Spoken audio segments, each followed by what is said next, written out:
Excusez-moi, je mets de l'ordre dans mes papiers. Voilà. Mes chers collègues, alors bon, là, ils sont tous dans l'hémicycle forcément, puisque c'est pas... voilà, mais on va imaginer qu'ils sont là nombreux et nombreuses. Donc, mes chers collègues, nous recevons à présent les membres de la Société des réalisatrices et réalisateurs de films, la SRF, une association de cinéastes fondée en 1968. J'ai donc le plaisir d'accueillir Monsieur Romain Cogitor, cinéaste et coprésident de la SRF. Bonjour. Madame Myriam Garbi, membre du conseil d'administration. Ah pardon, bonjour, excusez-moi. Et Madame Rosalie Brun, déléguée générale de la SRF, bonjour. Comme vous le savez, notre commission d'enquête cherche à faire la lumière sur les violences commises contre les mineurs et les majeurs dans le monde du cinéma, de l'audiovisuel et du spectacle vivant notamment. Nos auditions précédentes ont mis en lumière le rôle essentiel du réalisateur dans le bon déroulement du tournage et son statut de témoin privilégié, et parfois, hélas, d'auteur.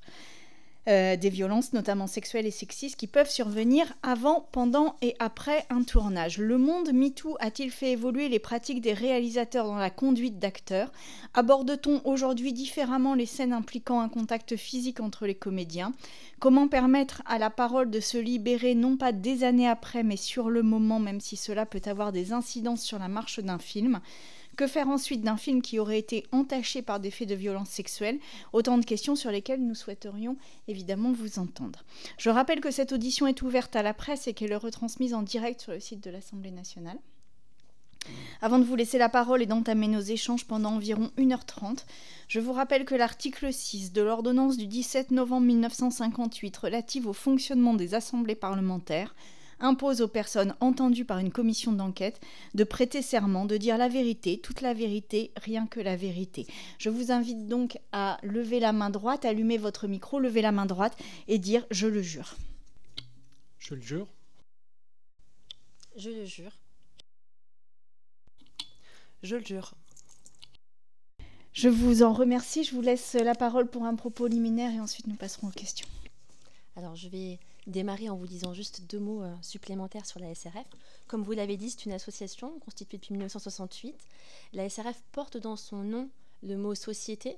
C'était très important pour les cinéastes de la Nouvelle Vague qui l'ont créée, parce que les cinéastes font société, pensent la société. Et ça se retrouve aujourd'hui dans toutes nos missions. On est là pour défendre la liberté et la diversité de création au travers de nombreux combats politiques, mais aussi de beaucoup d'actions culturelles et plus généralement d'investissements, d'engagements sociétaux. En 2022, donc assez récemment, la SRF a fait évoluer son nom. La Société des réalisateurs de films est devenue la Société des réalisatrices et réalisateurs de films. Et la Quinzaine des réalisateurs, qui est le festival que la SRF a créé en 1969 et dirige toujours aujourd'hui, est devenue la Quinzaine des cinéastes. Cette volonté d'inclusion, de plus d'inclusivité, elle était primordiale pour nous. Elle faisait partie d'un processus plus long dont on va parler aujourd'hui. En termes d'organisation, on a environ 450 à 500 adhérents. En termes de parité, c'est environ 45% de femmes et 55% d'hommes. Et c'est très important pour nous parce que c'est une parité, on est beaucoup plus proche de la parité que notre secteur ne l'est. Et on en est fiers. On a un conseil d'administration qui est composé d'une vingtaine de personnes, un conseil d'administration qui lui aussi, naturellement, sans aucune obligation, se trouve être paritaire. Et c'est aussi très important pour nous. Puisqu'aujourd'hui on va parler des violences dans le monde, dans le secteur du cinéma, c'est un sujet qui nous occupe beaucoup, qui nous fait beaucoup réfléchir et sur lequel on a envie d'avancer en commun vers de nouvelles pratiques. Les cinéastes ont une position double, disons. Ils sont parfois à l'origine des violences ou participant à ces violences, et puis parfois ils en sont aussi les victimes. D'un côté comme de l'autre, forcément, on est impliqué et on a besoin d'y réfléchir ensemble. J'ajoute à cela que la violence, aujourd'hui, on va sans doute parler beaucoup des violences et du harcèlement sexiste et sexuel. La violence, elle est à tous les niveaux, à tous les moments de la fabrication d'un film, et pas seulement liée à des pratiques sexistes ou sexuelles, mais d'une façon plus générale, violence morale, discrimination, précarité sociale, rapport de force. C'est vraiment quelque chose que tout cinéaste vit au fur et à mesure de la création de son film. À la SRF, on fonctionne avec des groupes de travail. On a des groupes de travail dédiés à ces questions, plusieurs.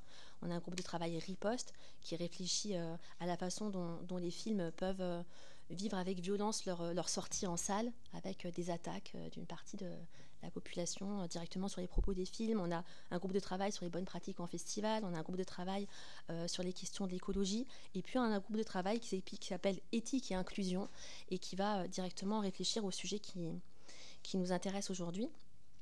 Je vais laisser Myriam vous en dire plus sur les différents engagements qu'on prend déjà aujourd'hui et nos différents axes de réflexion.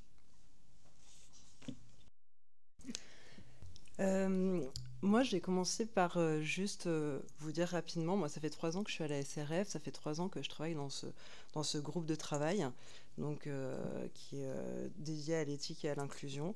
Moi, ce que j'ai trouvé à la SRF, en fait, c'est un lieu où on pouvait réfléchir ensemble. Et c'était un vrai lieu de réflexion. On n'est pas parfait, mais on essaye d'avancer. Et on essaye de se dire, voilà, comment on peut faire évoluer notre cinéma, comment on peut penser notre cinéma d'auteur, comment on peut faire pour qu'en gros, les plateaux et bien évidemment les préparations, les post-productions soient des endroits où on soit toutes et tous dans un espace sain et safe. Et dans ce toutes et tous, effectivement, comme le disait Rosalie, les cinéastes sont inclus là-dedans, parce qu'effectivement, on n'est pas à l'abri des violences, de diverses violences. Rosalie en a très bien parlé. Et donc, effectivement, nous, donc il y a plusieurs... dans ce groupe-là, en fait, on travaille sur plusieurs champs. Alors, effectivement, déjà, avant de vous parler précisément de notre groupe de travail, pardon, je bute un petit peu sur les mots, excusez-moi, je voulais juste vous parler des événements un petit peu... disons, pédagogique que peut entreprendre la SRF. On a vu que le rapport au corps était très important par rapport à la lutte contre les VHSS, on le sait.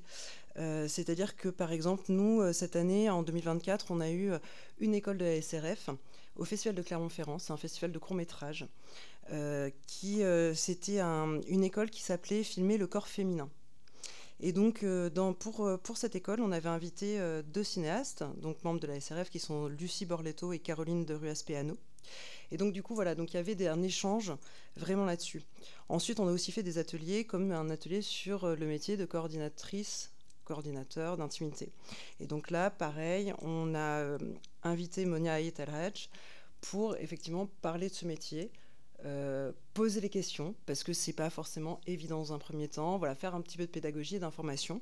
Et donc c'était un atelier où il y avait bien sûr Monia, mais il y avait aussi une actrice qui est venue, donc Suzy Demba, et une réalisatrice et actrice, Ariane Labed. Et donc voilà, c'était le mélange des points de vue, ce qui permettait un petit peu de se poser les questions et de savoir comment on pouvait inclure notre pratique de metteur en scène avec la présence d'un coordinateur et comment on pouvait travailler ensemble. Ensuite, on a aussi des tables rondes. Il y en a une notamment qui s'est tenue à Brive, c'est un festival de moyen-métrage. Et alors la table ronde s'appelait « Ça tourne, l'agentivité féminine en pratique sur les plateaux ». Donc là, c'était en présence donc, de cinéastes, donc Lana Cherami et Elena Klotz, d'Agathe Bonitzer, de Najwa Ferréol, qui est coordinatrice d'intimité, de Sophie Lenné-Diodovic, qui est directrice de casting et aussi à 50-50, et de Maria de Maison, qui est chef opératrice et membre de la CST. Ça, c'est quelques événements, c'est juste pour expliquer que la SRF, en fait, il y a quand même une volonté de travailler ensemble et de travailler comme ça avec d'autres métiers, d'avoir d'autres partenaires, et ça, c'est vraiment un mouvement qui existe depuis quand même pas mal d'années. Plus peut-être politiquement ou peut-être plus en termes de communication. La SRF, elle est aussi présente à travers des tribunes, à travers des prises de parole qui sont peut-être plus officielles, en tout cas qui sont à destination plus de presse, en tout cas voilà, des positions assez fortes. Je peux rappeler par exemple qu'en 2021, il y a eu un courrier envoyé pour demander la mise en retrait de M. Boutonnat. Et que notre CA avait décidé d'une politique de HS vide.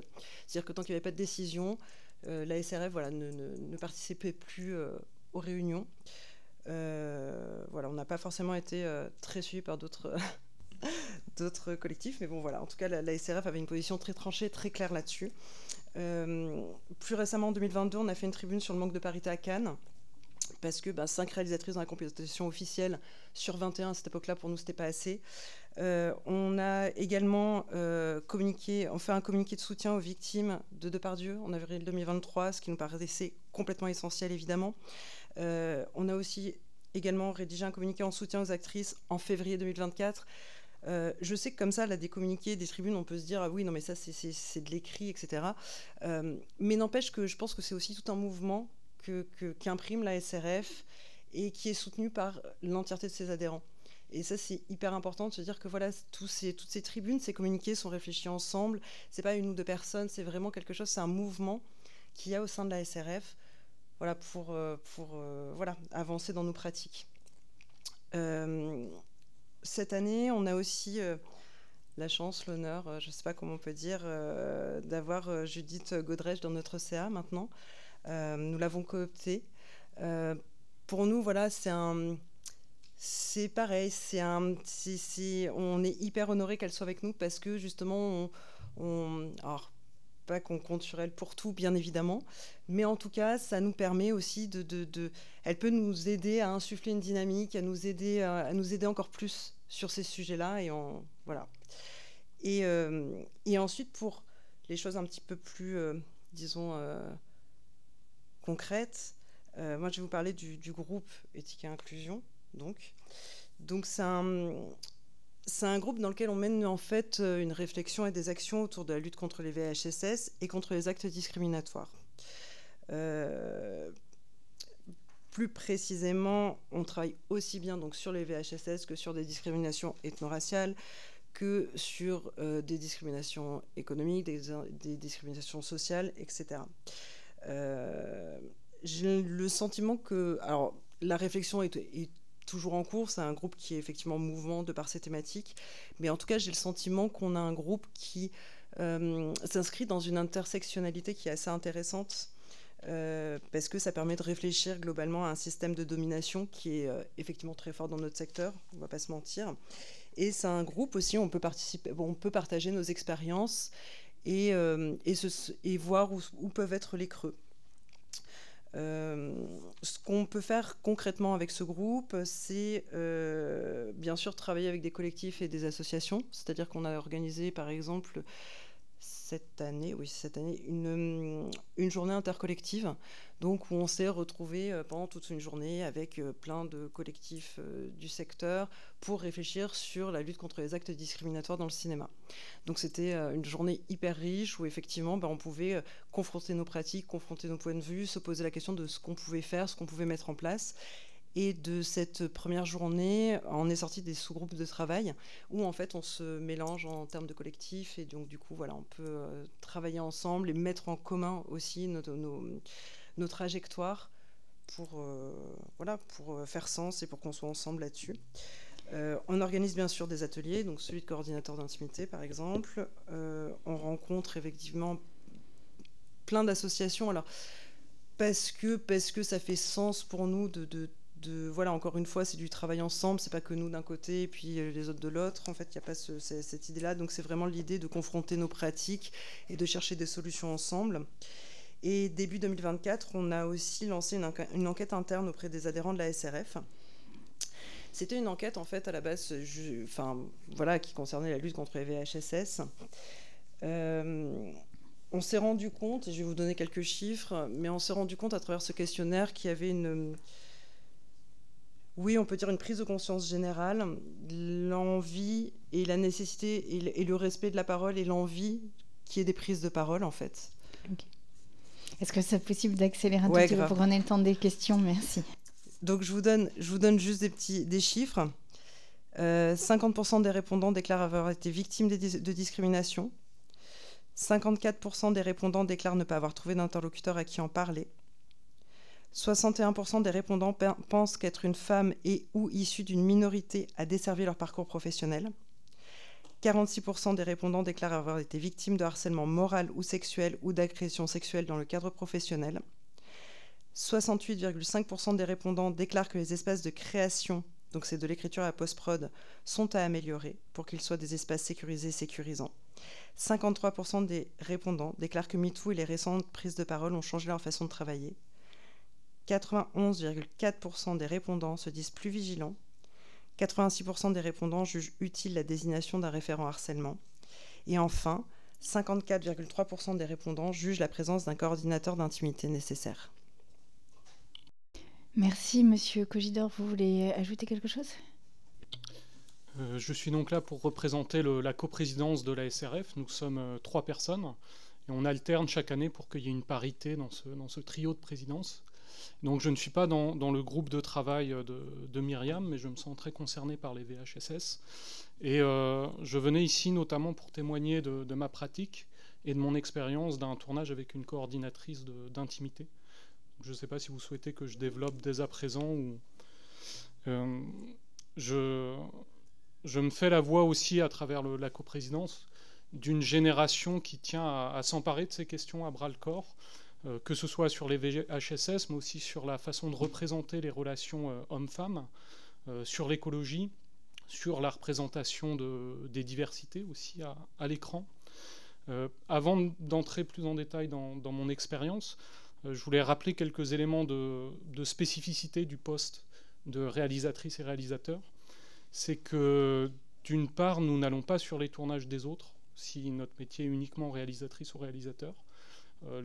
Pour ma part, les seuls plateaux que je connais depuis 15 ans sont les miens. J'ai réalisé 3 longs métrages en 15 ans.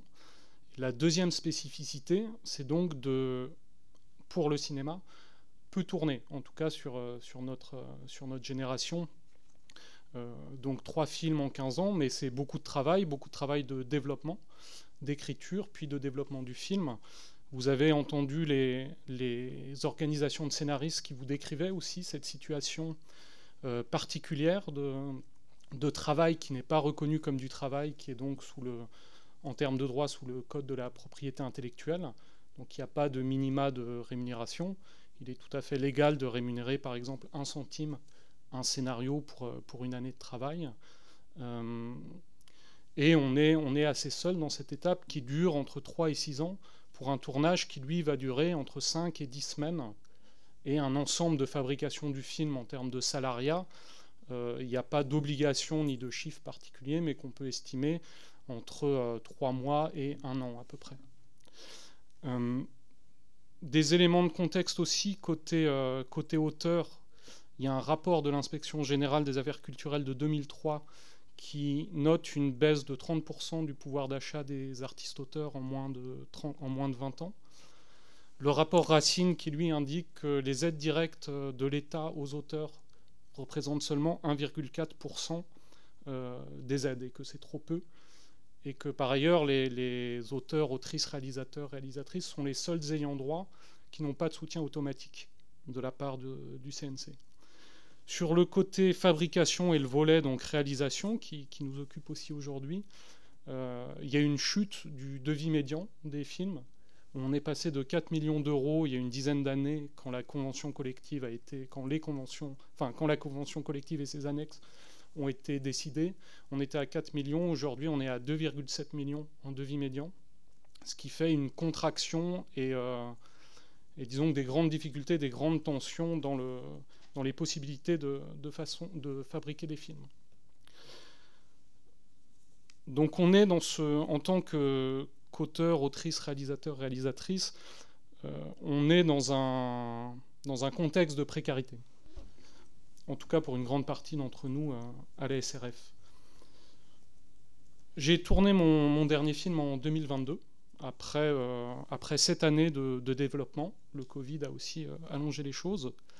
Et c'est un film qui s'appelle Une zone à défendre qui se passe sur une ZAD. Et j'avais à cœur de prendre à bras-le-corps beaucoup des questions actuelles qui nous occupent.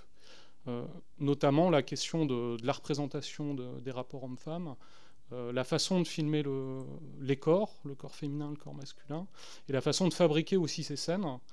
Et pour moi, c'était une évidence qu'il fallait faire appel à une coordination d'intimité. J'en ai entendu parler à peu près comme tout le monde dans les années 2020 en France. La première fois que j'en ai entendu parler, c'est dans une interview de Jacques Audiard, je crois, qui a fait appel à une coordinatrice pour son film Les Olympiades. Et donc, comme je vous le disais, on ne va pas sur les tournages des autres. Et j'estimais peut-être naïvement que c'était la norme, que c'était normal et que c'était évident de faire appel à une coordinatrice d'intimité pour les 2 scènes très suggérées avec absolument rien de frontal que j'avais à tourner pour mon film. Et aussi parce que sur une expérience de tournage précédente en début 2017, donc avant que le poste existe, j'avais pu me heurter à quelques difficultés dont on pourra reparler plus tard si vous le souhaitez. Donc ça m'apparaissait souhaitable. Et c'est Madame Monia Elhadj qui est intervenue sur le film. Et alors ? Eh bien, alors, le processus, les coordinatrices d'intimité vous l'ont décrit en détail. Je ne vais peut-être pas revenir sur le détail. On en parlait, nous, avec les interprètes, comme d'une cascade à réaliser. Donc, on vous a déjà expliqué le principe de préparation, de texte qui détaille, etc. Pour moi, ce qui était particulièrement important, en plus de tous ces aspects, c'était d'avoir une certitude sur le consentement de mes interprètes. C'était la première chose, et que cette certitude, elle naissait aussi du fait qu'il y avait une médiation et la possibilité d'opposer un refus à quelqu'un qui n'était pas le ou la réalisatrice, le réalisateur en l'occurrence. Et alors les scènes en question qui donc suggéraient l'acte sexuel étaient très précisément écrites dans le scénario. Dès le moment où je proposais le scénario à un ou une interprète, je voulais qu'ils sachent que ce n'était pas le propos du film d'être frontal. Donc je décrivais ce qui ne serait pas montré, ce qui serait hors champ, en disant telle scène, on ne voit pas en dessous du buste et ce n'est pas montré. Donc il y avait vraiment une attention portée au détail et à la description que je souhaitais sécurisant, en fait, ou que je souhaitais engageant de ma part sur ces scènes-là. Et donc on a préparé ces scènes avec beaucoup de détails. Et au cours de la préparation, je me suis rendu compte que, en dépit de mes efforts de description, il y avait dans une scène de fête concernant des personnages qui n'étaient pas les premiers rôles, c'était dans l'histoire, dans la fiction, un couple homosexuel de femmes. Je me suis dit, tiens, c'est écrit dans le scénario que c'est un couple, mais ce n'est pas montré. Ce serait bien que dans cette scène de fête, elles s'embrassent. Donc c'était un élément de second plan, c'est aussi pour ça qu'au moment du scénario, ça n'avait pas émergé. Et donc j'ai profité d'avoir une coordinatrice d'intimité pour pouvoir utiliser sa médiation sans non plus complètement renoncer à ma responsabilité d'auteur et de cinéaste. Et donc on a décidé avec la coordinatrice que j'appelais chacune des 2 actrices, que je leur exposais ma demande, mais que je leur disais que ce n'est pas à moi qu'elles avaient à répondre, mais à la coordinatrice, qui leur reformulerait la demande. Une des 2 actrices, ça lui a semblé inutile. Elle m'a dit non, mais je te réponds tout de suite, c'est oui, il n'y a pas de problème. Elle avait 35 ans. Une autre actrice un peu plus jeune, de 25 ans, était très contente de cette démarche et des précautions qui étaient prises. Et elle est passée par la coordinatrice d'intimité pour dire oui, okay, à la demande. Vous avez terminé ou... Peut-être ajouter aussi que dans ma pratique de réalisateur, j'estime que je suis responsable de la bonne marche du plateau, que l'équipe m'accorde sa confiance et qu'en découle une très grande responsabilité, et que je dois veiller aux scènes à enjeu dans lesquelles il y a potentiellement des dangers ou des éventualités de violence, même morale. Une des scènes qui me vient à l'esprit, c'est une scène de figuration avec un grand nombre de figurants. D'un côté, des personnes qui incarnent les forces de l'ordre, et je sais que certaines sont des policiers d'actifs, d'autres sont des anciens militaires, et que de l'autre côté, il y a des altermondialistes, soit ce sont des intermittents purs, soit ce sont des gens qui ont réellement vécu des choses. Et je sais qu'on va passer 8 heures d'affilée, qui vont être face à face, à devoir jouer une situation de tension et de violence et d'insulte dans la fiction. Et mon préalable en début de journée, c'est de saluer tout le monde, de rappeler l'importance de la figuration, de vraiment pas objectiver les gens. Vous n'êtes pas une masse, mais vous êtes des personnes qui viennent faire une œuvre collective et commune. Et ensuite de rappeler qu'on est dans la même équipe, que le respect, la bienveillance et la sécurité sont la priorité, et que c'est seulement dans ce cadre-là qu'on va pouvoir travailler correctement. Et que la violence s'exprime pendant la prise, et dès que ça se termine, on se doit le respect absolu. Et ça s'est très bien passé. Merci beaucoup pour ce propos liminaire. Est-ce que vous pourrez nous envoyer, à titre d'illustration, les scènes très détaillées dont vous nous avez parlé pour qu'on voit ce qu'est un scénario avec des scènes très détaillées d'intimité, même si elles ne sont pas frontales. Erwan Balanant, rapporteur de cette commission. Oui, merci Madame la Présidente. Il y a une question que personne n'a posée qu'on nous ne sommes pas posée. Enfin, on connaît la réponse depuis le début de la commission d'enquête, mais je vais vous la poser parce qu'elle a son importance par rapport à la suite et aux questions qui viendront après. Aujourd'hui, pourquoi on devient réalisateur et comment on devient réalisateur ?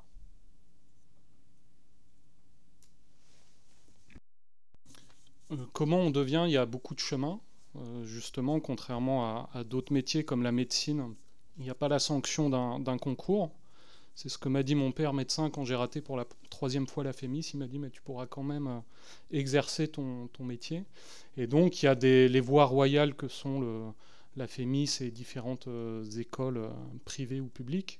Et puis, il y a par l'expérience de courts-métrages, par l'assistanat ou par divers postes. Donc à la SRF, tous ces chemins sont représentés, que ce soit pour le documentaire, la fiction ou l'animation. Pour adhérer à la Madame SRF, on a justement décidé de critères très larges parce qu'on peut se sentir réalisateur ou estimer avoir un travail de réalisateur très tôt. Donc on a un collège court-métrage dans lequel on peut adhérer à partir du moment où on a réalisé un court-métrage qui a été diffusé dans au moins un festival. Et pour le long-métrage, à partir de un long-métrage diffusé en France, puisque ça se passe en France. Mais en tout cas, à partir du moment où on a fait un film et où il a été diffusé de façon publique au moins une fois, on estime pouvoir se choisir réalisateur. Merci beaucoup. Alors, je rebondirai après. Vas-y. Ok. Moi, j'ai une question parce que j'entends que votre responsabilité est grande, mais j'ai envie de dire que la responsabilité qui pèse sur vous est aussi très grande. C'est-à-dire que si votre film ne fonctionne pas en raison d'un comportement d'une personne, enfin, j'imagine à quel point la pression sur vos épaules est importante. Et en plus, vous venez quand même de la nouvelle vague, ce qui n'est pas neutre non plus en termes d'appréciation des violences sexistes et sexuelles. Et donc, la question que je me pose, c'est est-ce que vous avez... bon, déjà, est-ce que vous formez vos membres ? Alors, j'ai entendu qu'il y a des groupes de travail. Est-ce que c'est ça que vous considérez comme une formation ou est-ce que vous avez des formations en plus ? Première question. Et deuxième question, est-ce que vous avez aussi des centres d'aide ou d'appui quand quelque chose se passe mal sur un tournage d'un de vos membres ou d'une de vos membres actifs ? Effectivement, ce qu'on appelle les écoles de la SRF, c'est aussi pour ça qu'on a choisi le nom de école. Et puis les ateliers court-métrage, on les voit comme des endroits, des moments de réflexion, de discussion entre cinéastes et des moments qui favorisent la prévention. Et notamment sur ces sujets-là, on a des projets, peut-être que tu voudras en parler, Myriam, de débat public, etc. Oui, j'en parle. Par exemple, en ce qui concerne le droit du travail, par exemple, on se dit, le réalisateur, au-delà de la formation qui existe au CNC, et on s'est battu pour qu'elle soit aussi obligatoire pour les réalisateurs, mais il y a toute la question de je suis sur un plateau, c'est encadré par un droit du travail, le temps de travail des enfants, etc., d'encadrement, les horaires, etc. Et donc, ce qu'on aimerait faire, c'est déjà une fiche disponible pour nos adhérents, et puis ensuite une sorte de grande réunion ouverte pour tous les cinéastes une fois par an, où on se pose ensemble et où on parle de ça, et de voilà, parce que ça nous paraît un peu lourd peut-être d'organiser une formation à chaque tournage, mais proposer ce temps d'échange par la SRF, en tout cas une fois par an, ça me semblerait important. Un grand moment de discussion qu'on aimerait organiser aussi sous forme d'un grand débat public, c'est sur la question de quelle est notre pratique aujourd'hui et comment on tourne un film aujourd'hui par rapport à une pratique de la génération d'avant, etc. Comment la violence entre dans le processus de création et comment on peut évoluer. Ça, c'est une discussion qu'il y a depuis un moment, de faire un grand débat public de beaucoup de cinéastes de différentes générations sur ce sujet-là. Voilà, ça c'est pour les projets. Mais effectivement, aujourd'hui, on ne propose pas de formation à proprement parler, mais on organise énormément de temps d'échange sur ce sujet-là. Et concernant la question du centre d'aide, c'est pas le rôle de la SRF d'être un lieu un centre ressource, en tout cas un endroit qu'on appelle forcément. C'est aussi pour ça que plusieurs cinéastes du conseil d'administration de la SRF, il y a quelques années, ont participé activement à la création du collectif 50-50, en se disant justement qu'on avait besoin d'un endroit dédié pour ça, externe à la SRF. Donc on a vraiment des cinéastes à la SRF qui ont été partie prenante dans cette création avec cet objectif-là. Merci beaucoup, Monsieur Balanon. Merci. Ma première question, elle allait justement sur un premier constat que vous avez fait, c'est qu'on peut devenir réalisateur par un certain nombre de grandes écoles, il y en a pas beaucoup d'ailleurs, et puis on peut devenir réalisateur par l'expérience, par un parcours qui peut même être parfois assez divers. On peut aussi venir du documentaire. Enfin, tout ça, je crois que les gens qui suivent la commission le savent, mais ce qui est intéressant, et vos premiers éléments de réponse à la présidente le montrent bien, c'est est-ce que vous pensez que votre formation est suffisante? Déjà, dans les écoles existantes, est-ce que la formation est suffisante en termes de droit du travail? Est-ce qu'il est suffisamment connu en termes de management d'une équipe? Parce que vous l'avez dit, vous êtes responsable d'une équipe et d'un rendu final, et donc ça se manage et ça demande aussi un certain nombre de compétences.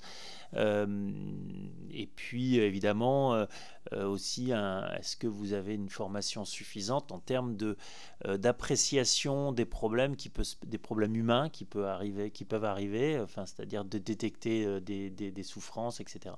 Donc la question en réalité, c'est est-ce que vous pensez que au moins pour les écoles, les grandes écoles qui forment au métier, ce sont un tronc commun qui devrait exister, qui devrait être renforcé, et comment on fait pour les personnes qui sont devenues réalisateurs sans avoir suivi ces grandes écoles pour avoir une sorte de validation des acquis ou d'apprentissage de ces bonnes pratiques. Qui souhaite répondre? Madame Garbi? Non, Monsieur Cogitor? Monsieur Cogitor. C'est quelques éléments de réponse, mais encore une fois, la subjectivité de la question ne me permet pas d'y répondre de façon complète. Pour ma part, j'ai fait une classe prépa à Nantes de Cinésup, dans lequel on avait des cours d'économie et de droit du travail.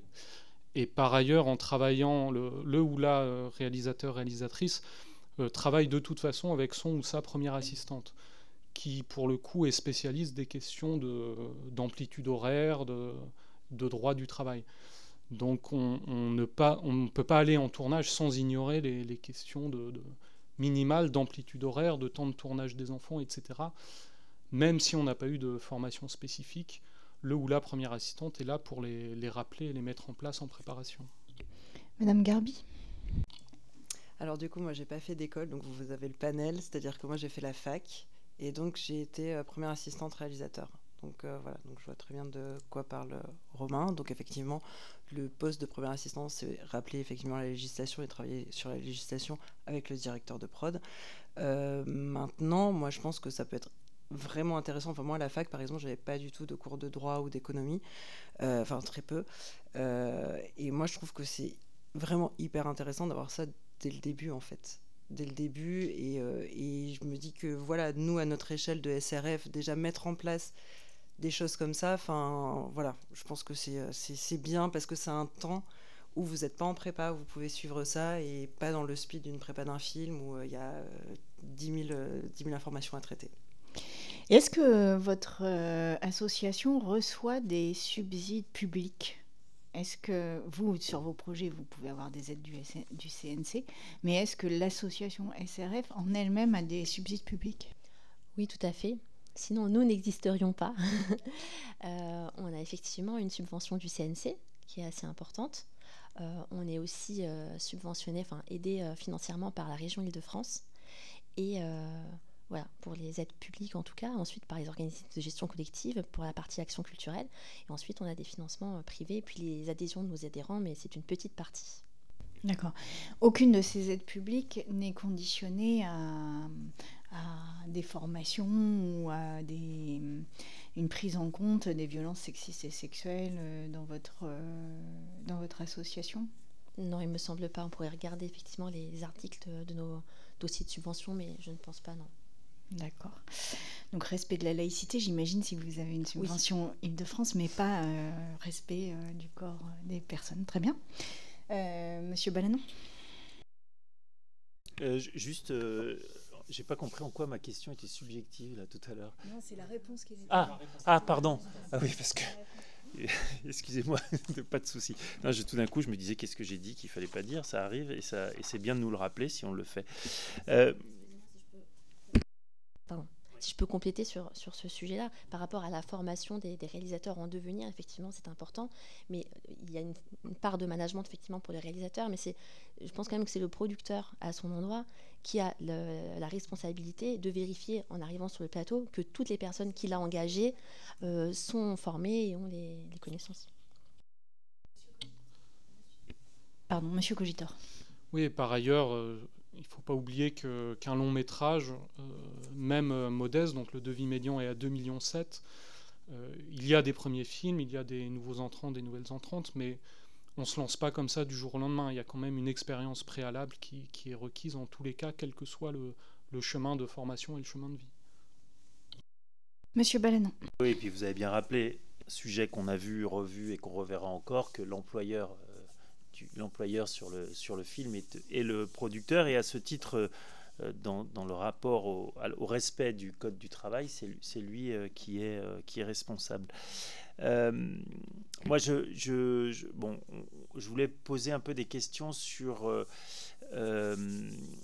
la question du scénario et de ce que peut être le scénario comme accord contractuel. Vous l'avez expliqué un petit peu par votre expérience avec un lien avec une coordinatrice d'intimité.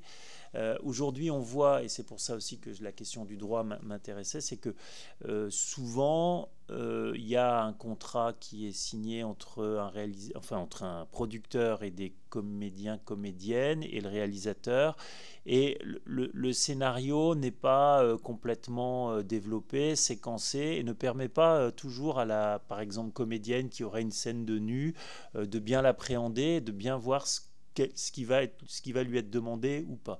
Est-ce que vous pensez, c'est très, très concret ma question, est-ce que vous pensez qu'il faudrait avoir des scénarios qui contractuellement engagent, ou alors est-ce que c'est à côté du scénario un contrat très précis qui séquence les scènes et qui engage le réalisateur, la comédienne et surtout le producteur? Est-ce que c'est quelque chose sur lequel on aurait des obligations légales à renforcer? Madame Garbi, Monsieur Cogitor, Madame Brun, plouf plouf, et Madame Garbi. Ah bah Monsieur Cogitor. Okay. Oui, ça, dans ma pratique en tout cas, ça a l'air peu opérable. Alors, premier point, c'est qu'en cinéma, encore une fois, je ne parle pas d'audiovisuel, de télévision ou de série, en cinéma, le scénario est quand même très souvent extrêmement développé. Avant de le soumettre à un ou une interprète, qui est potentiellement une clé de voûte du financement et du montage du film, on n'en voit pas de première version ou de choses incomplètes. On envoie quelque chose qui a été travaillé pendant plusieurs années généralement et qui est malgré tout précis. Je ne suis pas un spécialiste de la contractualisation des interprètes, mais il m'a été donné de lire il y a quelques années un contrat d'une interprète qui disait qu'en termes physiques, elle ferait bien que ce qu'elle veut comme elle le veut. Et c'est une clause qui me semble plutôt vertueuse, qu'il n'y ait pas d'obligation de suivre une ligne de texte, un texte écrit quant à elle. Sur l'opérabilité, en fait, le scénario, même quand il est le plus précis possible, il dit quand même très peu de choses par rapport aux limites que peut avoir un ou une interprète. Et que c'est là où la coordination d'intimité est importante et intéressante, c'est qu'on va aller beaucoup, beaucoup plus dans le détail, avec, par exemple, une scène qui s'écrirait en une demi-page, va en prendre 3 à décrire en termes de coordination d'intimité en caractère très très serré. Et quand bien même ce ne sera pas complet, je peux poursuivre mon exemple si vous le souhaitez. Allez-y. On est en fait de l'ordre du centimètre en termes de cadre et en termes d'axe. Un de mes exemples sur un de mes films, La limite d'une personne, d'une interprète, c'était que la caméra ne saisisse pas sa poitrine. C'est-à-dire que la personne n'avait pas de problème à ce que sur le plateau, un autre interprète la saisisse si elle était de dos à la caméra. Pour être certaine de ça, elle ne s'en remettait pas au cadre ou au fait que le cadreur ou le réalisateur lui jure que ça n'apparaîtrait pas dans le montage final. Elle souhaitait la présence d'un bandeau, c'est-à-dire donc d'un ruban qui entoure entièrement le corps pour masquer la poitrine. Pour autant, la nudité du dos ne la gênait pas. Donc la question devient comment dans une scène, c'est-à-dire d'être filmé de dos nu, ne la gênait pas. Mais ce qui est impossible quand il y a un bandeau, alors que le personnage est censé être nu. Et donc c'est là où on entre dans des explications, mais qui sont de l'ordre du centimètre, pour dire quand l'interprète est sur le dos dans le lit, elle a son bandeau, expliquer à quel moment on coupe, qu'est-ce qu'on va mettre en place pour pouvoir enlever le bandeau en plateau fermé avec très peu de gens, et reprendre dans telle autre position, elle va pouvoir être de dos, et que la caméra saisisse son dos nu, sans qu'il y ait à aucun moment un risque de saisir la partie qu'elle ne souhaite pas. Donc ça, je ne vois pas comment un scénario peut en rendre compte. On est dans un endroit beaucoup, beaucoup plus profond, et qui est de l'ordre de la discussion, de l'échange, de la précision, beaucoup plus que de la contractualisation. Vous vouliez répondre aussi? Je vous avais vu tendre la main vers le micro, Madame Garbi. Non, mais en fait, voilà, Romain a complètement abordé ce dont je voulais parler, c'est-à-dire que pour moi également, au niveau du scénario, je pense que quand le scénario est envoyé, en tout cas aux comédiens, effectivement, et aux comédiennes, il est quand même extrêmement développé. Alors, effectivement, pas dans le détail comme Romain le disait, mais en tout cas, voilà, il n'y a pas de surprise. Voilà. Monsieur Balanant, et après j'ai une question. Oui, mais c'est un exemple très concret et très intéressant ce que vous nous dites, parce que à vous entendre, c'est-à-dire que même un scénario très séquencé, très précis, ne règle pas la question du rapport à l'intimité que va pouvoir avoir un comédien, une comédienne, une fois qu'il est sur le plateau. Et donc, effectivement, en disant ça, vous prônez pour la mise en place des coordinateurs d'intimité à chaque fois qu'il y a un film. Enfin, plus ou moins. Alors, ou alors un dialogue possible, rendu possible entre l'équipe, le réalisateur et la comédienne ou le comédien. Mais c'est pas toujours.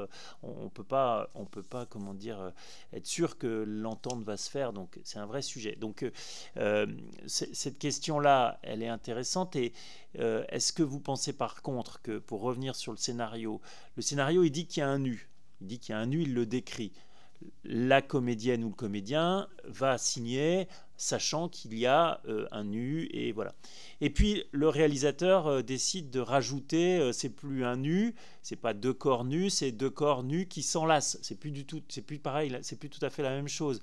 Est-ce que vous pensez que ça doit être par exemple quelque chose qui doit être contractualisé en plus, ou pas? C'est-à-dire, est-ce que... vous voyez ce que je veux dire, c'est comment on fait pour gérer le niveau entre le scénario jusqu'au coupé, mais entre-temps, qu'est-ce qui a été rendu possible et comment on rend possible, et avec le consentement des uns et des autres. Merci, Monsieur Cogitor. Et après, j'ai une question. Ouais. Dans la pratique, le scénario est envoyé parfois 1 an avant le tournage, le temps que le financement se fasse. Donc ça aurait, dans la pratique, peu de sens d'entrer à ce niveau-là de détail.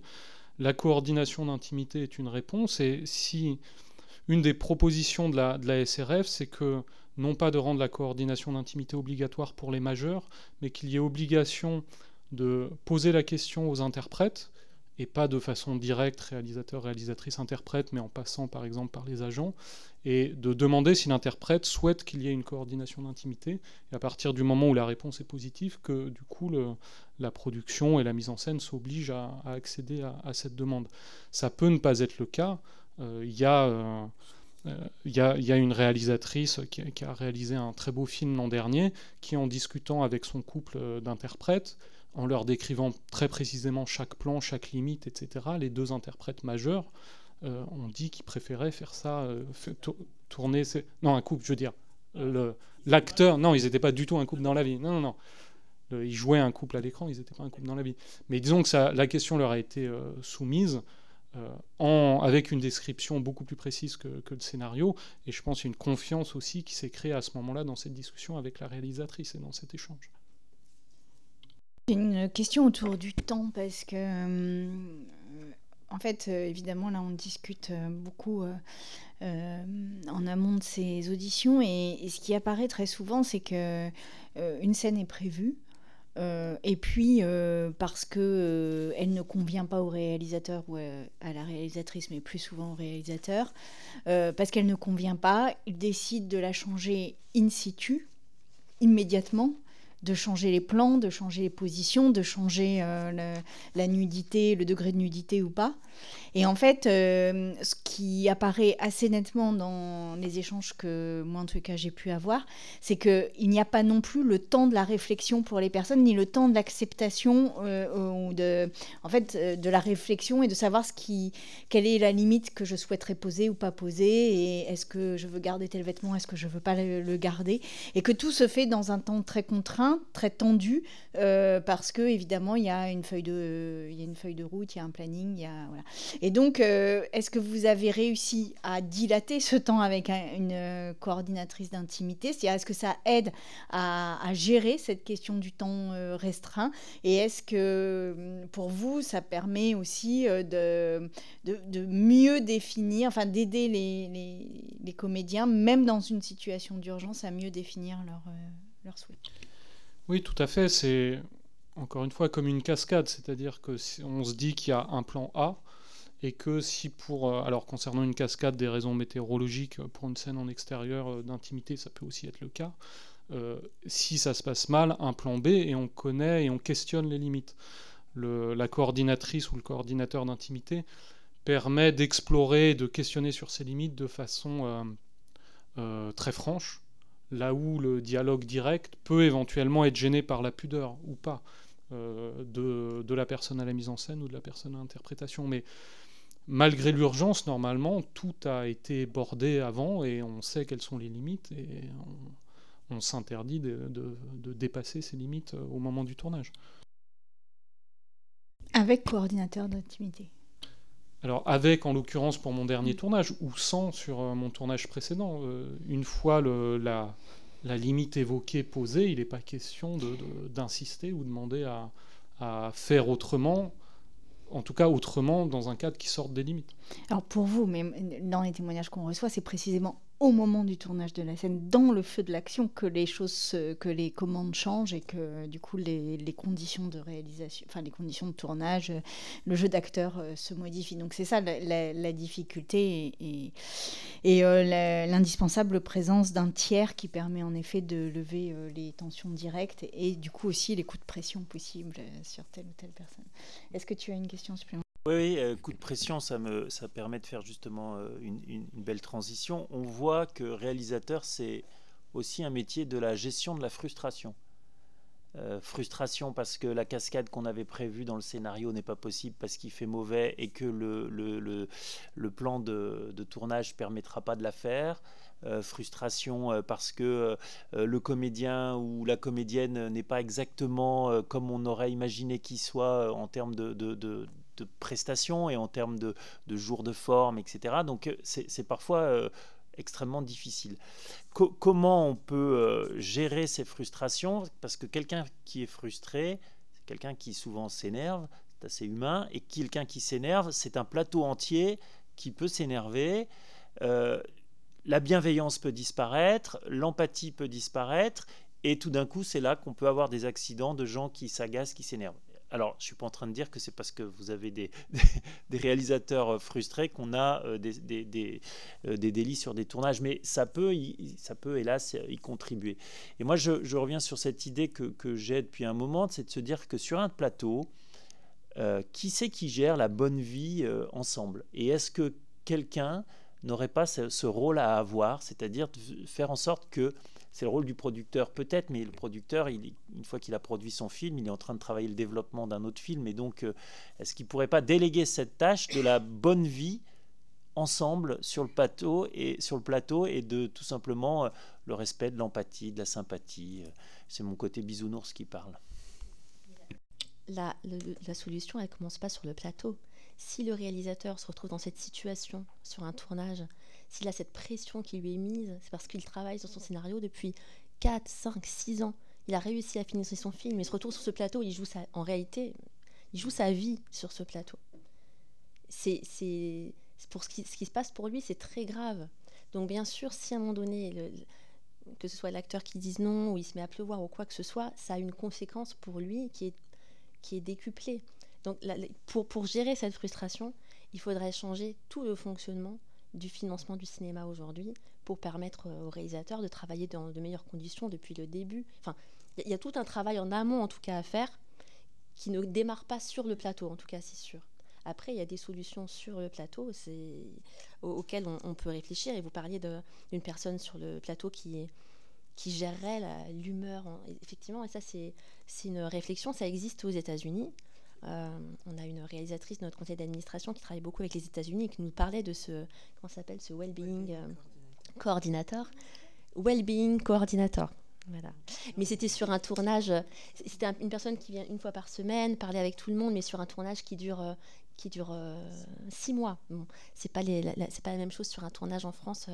Mais si on parle de ça, d'une personne sur le plateau, ce qui serait important d'après nous, ce soit une personne extérieure, pas un référent, pas une personne de la production. Ce serait vraiment une personne extérieure qui viendrait avec son regard neuf, voilà, qui serait un endroit, un réceptacle de discussion pour les personnes, le réalisateur ou d'autres personnes sur le tournage, avec qui il serait possible de parler en toute liberté. Et ça, je pense que ce serait intéressant. Merci beaucoup.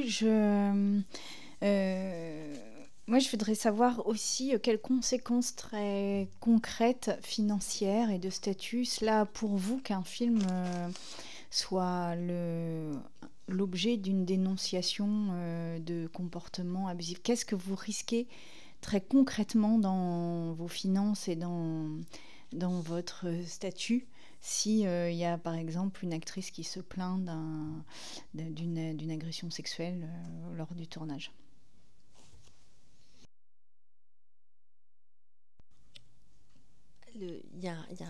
Si le tournage est arrêté, si le film ne peut pas reprendre, il y a une conséquence.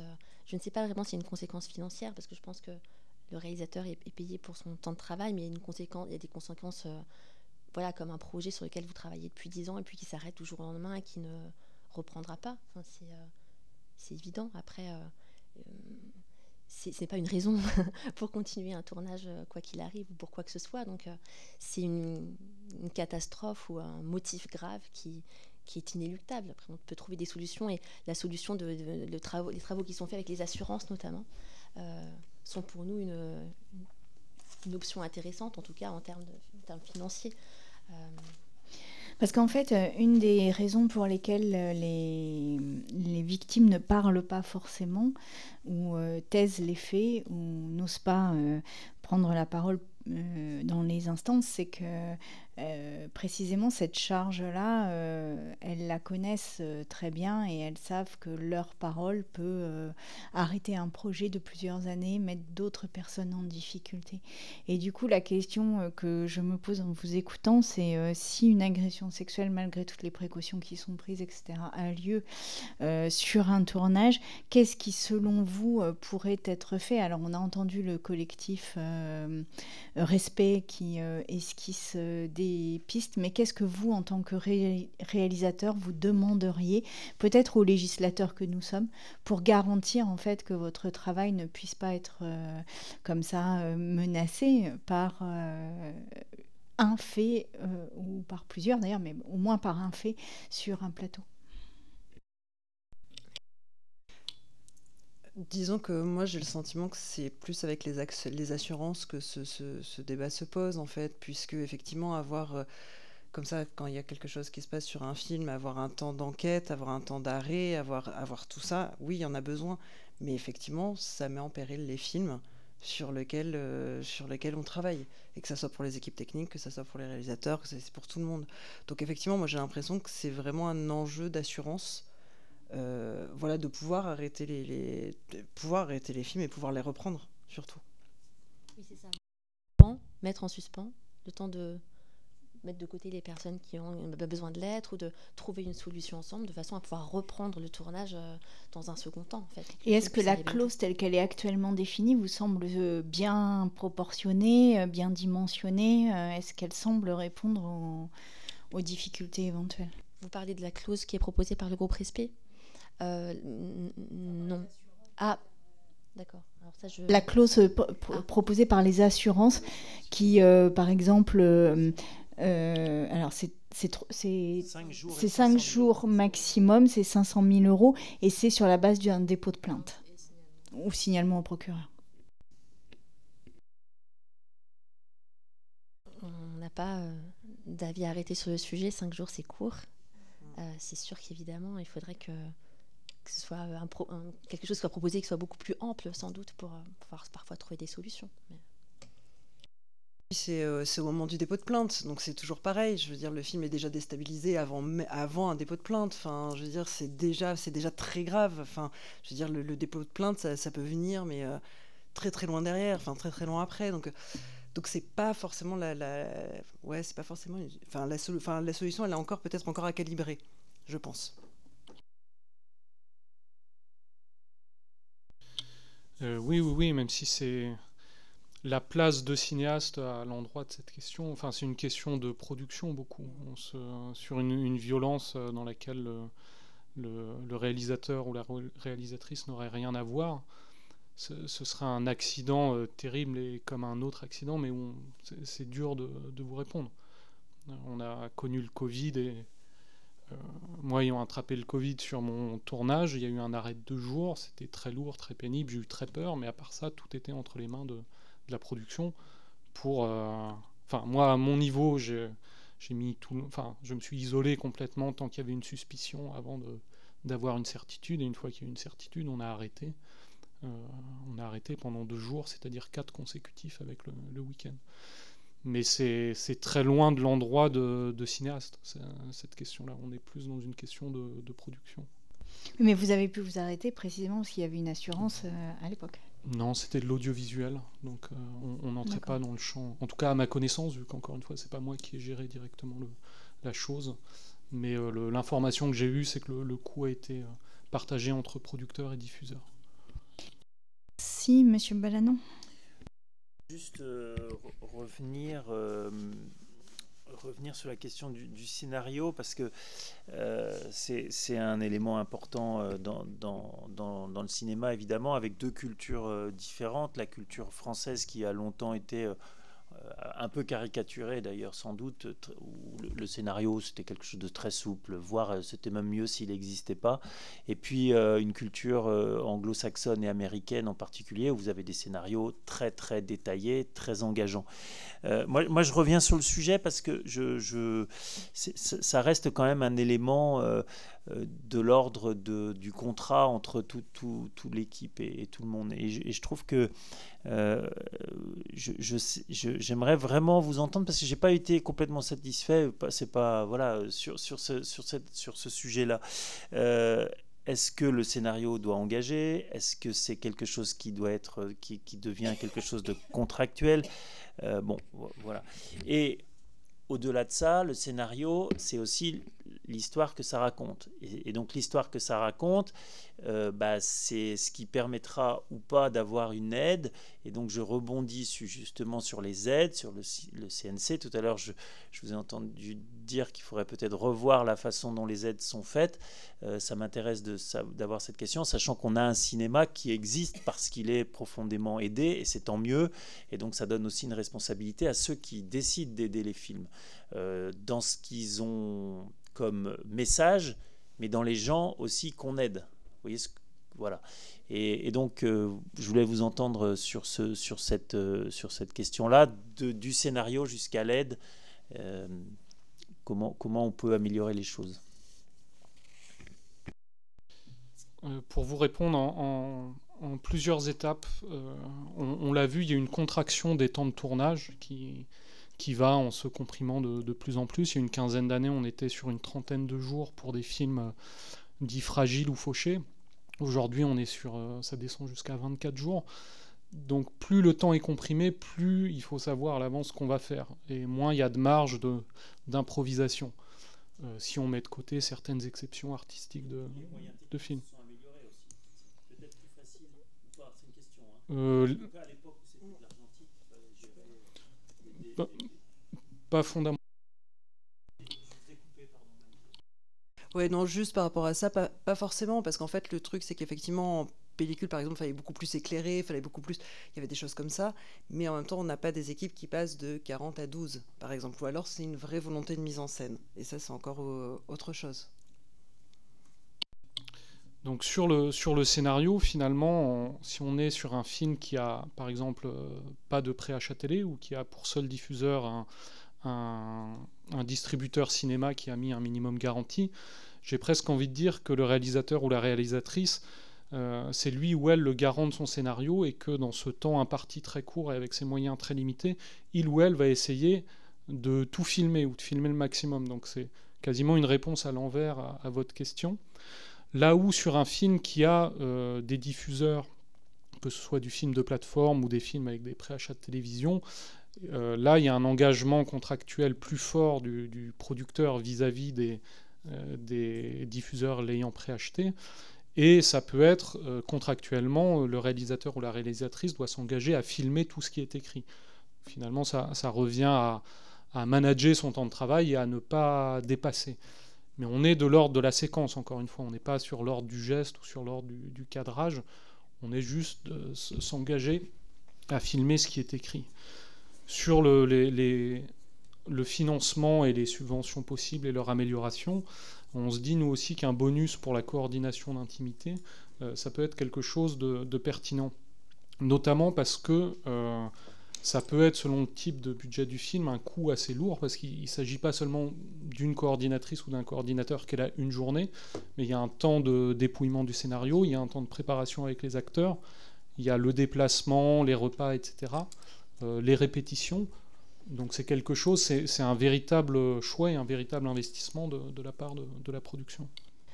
On va avoir des réalités très, très différentes en termes de scénario aussi. Ça dépend beaucoup des cinéastes. On a des cinéastes qui vont écrire des scénarios à la seconde près, tout est hyper écrit. Et puis après, Agnès Varda, elle prend sa caméra et puis elle part filmer. En fait, c'est des actes de création très différents. On peut pas toujours utiliser le scénario comme un contrat, parce qu'il faut aussi cette liberté. Après, on peut y réfléchir pour certaines scènes, mais d'une façon générale, ça répond à des actes de création. Moi j'ai deux questions, une sur les mineurs, dont on n'a pas beaucoup parlé. Donc là maintenant il y a un accompagnement qui est systématique, mais la question nous a été posée entre les 16 et 18 ans, enfin dans la période 16-18 ans, et peut-être même 16-25, après tout j'en sais rien pourquoi ça s'arrêterait à 18, où il nous a été dit que bon, l'accompagnement n'était pas systématique, loin de là, et que c'est une période quand même sensible, puisque notamment au moment des fêtes, etc., il peut être, ou elle peut être en présence de produits, de violence, et que finalement il n'est pas accompagné dans ces moments-là. Donc qu'est-ce que vous suggéreriez pour cette tranche d'âge-là? Et la deuxième question, c'est qu'une des pistes aussi que l'on travaille dans les auditions, c'est les avances sur recettes, et la possibilité de sanctionner un film un réalisateur ou une réalisatrice, si les règles de protection n'ont pas été mises en place. Qu'est-ce que vous pensez de ces deux choses-là? En ce qui concerne les mineurs, nous, on est d'avis de faire l'obligation, en tout cas sur les coachs et sur le coordinateur d'intimité, jusqu'à 18 ans.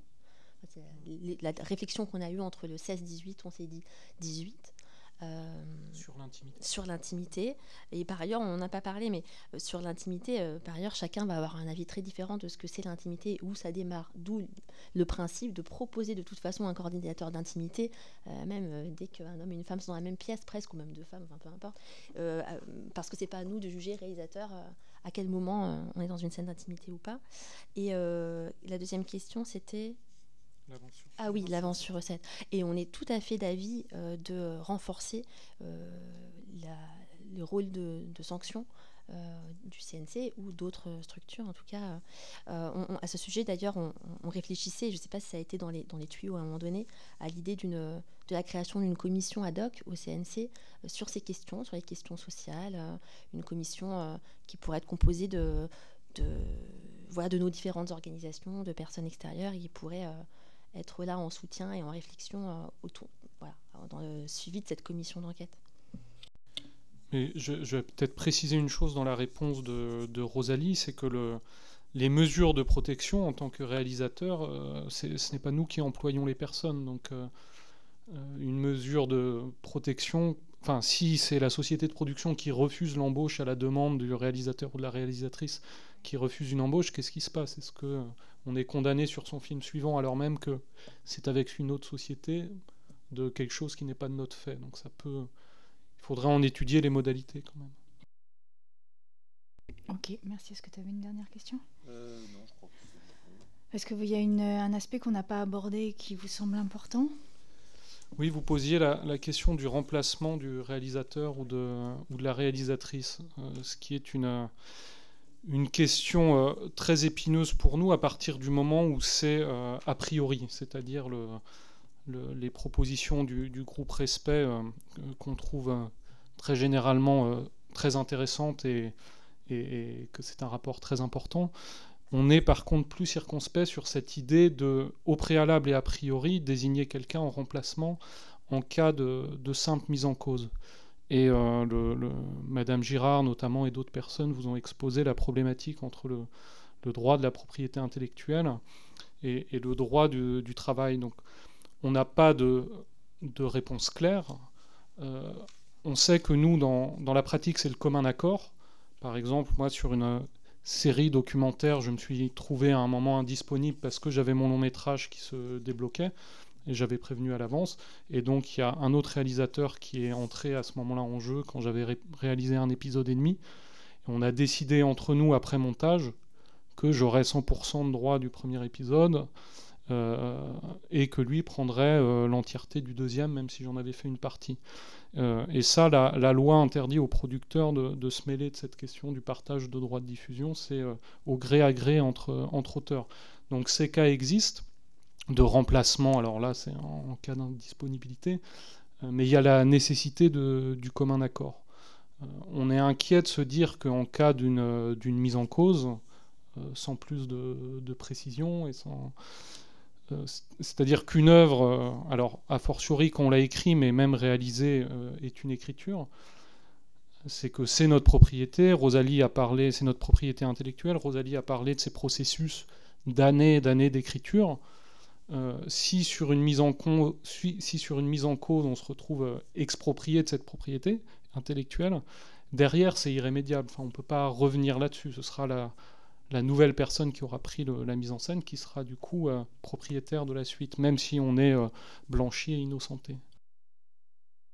Là, il y a deux cas de figure parce qu'on peut être auteur-réalisateur et uniquement réalisateur. Donc quand il y a un scénario qui n'a pas été écrit par le réalisateur, la question du remplacement, elle est beaucoup plus simple, j'ai envie de dire. L'œuvre, elle est finie. Pour le coup, quand vous êtes que réalisateur sans avoir été auteur, elle est finie quand elle est finie. L'œuvre, c'est à la fin. Et donc, si vous n'avez pas écrit une ligne de scénario, qu'on vous confie un scénario et que vous réalisez ce film, vous allez effectivement avoir des droits d'auteur parce que vous avez créé quelque chose en tant que réalisateur. Mais ça ne le sera que à la fin du film. Et si vous avez fait une partie, ça correspondra à la partie que vous avez faite. Donc ça me paraît plus simple que le cas qui est extrêmement compliqué, où vous êtes l'auteur du scénario, c'est parfois le projet d'une vie sur certains des films, et que là, vous êtes interdit pour une raison ou pour une autre d'aller jusqu'à la fin de la réalisation. C'est un vrai sujet. Il y a quand même ces deux différences-là. Et je rebondis parce que il y a la question, là aussi, la question un peu contractuelle des droits qui sont des droits une fois que le film fait sa vie, qui va sur les plateformes. Et aujourd'hui, il y a des comédiens, comédiennes, qui, vous savez que le droit d'auteur dans notre pays, il est basé sur un principe assez simple, c'est la proportionnalité de ce que ça va rapporter comme argent.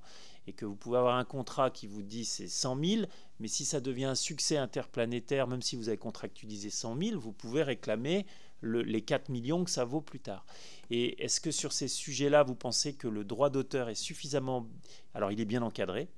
Il y a un droit français qui est très précis et qui est très protecteur, mais est-ce qu'il est suffisamment bien appliqué? Et est-ce que vous avez cette question qui vous est remontée aussi avec des réalisateurs sur la question de l'utilisation d'un film par les plateformes après qu'il ait déjà eu sa vie. C'est un sujet surtout pour les comédiennes d'ailleurs. Monsieur Cogitor. Oui, pour répondre à la première partie de votre question, alors il faut savoir qu'avant d'entrer en tournage, il y a la préparation. Pour ma part, là, donc à peu près 3 mois de préparation pour 6 semaines ou 10 semaines de tournage. Pour ma part, cette partie-là est la plus difficile du processus après l'écriture. C'est là où on va choisir des décors et des interprètes et faire plein d'autres choix. C'est-à-dire qu'au premier jour de tournage, on a fait acte d'œuvre déjà beaucoup. Donc après, déterminer un prorata, l'écriture se fait très tôt. C'est pas parce qu'on a tourné que 3 jours qu'en fait on a fait peu de choses, parce qu'on aura énormément travaillé. Sur le droit d'auteur, la SRF depuis 5 ans au minimum, mais a alerté avant, mais pour ma part j'ai rejoint ces travaux depuis 5 ans. On est extrêmement alerté sur les injustices qui s'appuient sur la question de la rémunération proportionnelle, qui est proportionnelle mais qui n'est pas proportionnée. Par exemple, donc nous, c'est très simple, en termes de gestion privée, on perçoit 0 € sur l'exploitation de nos œuvres. Il n'y a que dans la gestion collective, donc au moment de la diffusion audiovisuelle, que la SACD nous reverse des droits. Sinon, il y a un principe qui est archaïque et qui n'a plus lieu d'être, qui est l'avance de droit. Donc l'acte d'écriture, ce n'est pas du travail, et c'est même pas rémunéré à la tâche, c'est rémunéré sur une avance de recettes où il y a la proportionnalité dont vous parliez. C'est-à-dire, dans le cinéma, et ça le rapport Racine le souligne aussi, on a entre 1% ou 0,5% des recettes avant amortissement qu'on va nous opposer ad vitam, parce que si on a touché 10 000, 25 000 € pour écrire, comme je le disais, il n'y a toujours pas de minimum, on verra jamais la couleur, parce qu'on va nous opposer sans cesse que les 1% de toutes les remontées de recettes ont généré 900 €. On va dire, si vous aviez touché que 10 000, il ne reste plus que 9 100 € à rembourser. Idem sur les droits de la mise en scène. Ça nous est opposé systématiquement comme une avance, et ça ne devrait pas être une avance. Et par ailleurs, les sociétés sont ainsi faites que si une société a du bénéfice, c'est une erreur comptable. Donc il y a un deuxième cliquet qui est la rémunération après amortissement. On voit maintenant des holdings et des groupes de sociétés qui permettent qu'il n'y ait aucun amortissement. Donc on ne touche ni avant ni après amortissement, puisque l'amortissement n'a jamais lieu. Donc en effet, il y a une réforme très nécessaire à ce sujet. Merci beaucoup, merci d'avoir été présent et présente, merci pour vos paroles. Nous reviendrons vers vous évidemment au moment de la sortie du rapport qui devrait avoir lieu en avril. Et j'imagine qu'il y aura une restitution auprès des personnes qui sont venues témoigner, donc vous serez sans doute appelés à ce moment-là. Si vous avez des choses que vous ne nous avez pas dites et qui vous semblent importantes, n'hésitez pas à nous écrire, nous en tiendrons compte. Et si nous, à l'inverse, nous avions des questions après les auditions à venir que nous ne vous aurions pas posées, eh bien nous nous permettrons de vous rappeler dans cette commission pour pouvoir éventuellement compléter votre audition. Merci beaucoup en tous les cas à vous, et à très bientôt. Merci beaucoup. Merci.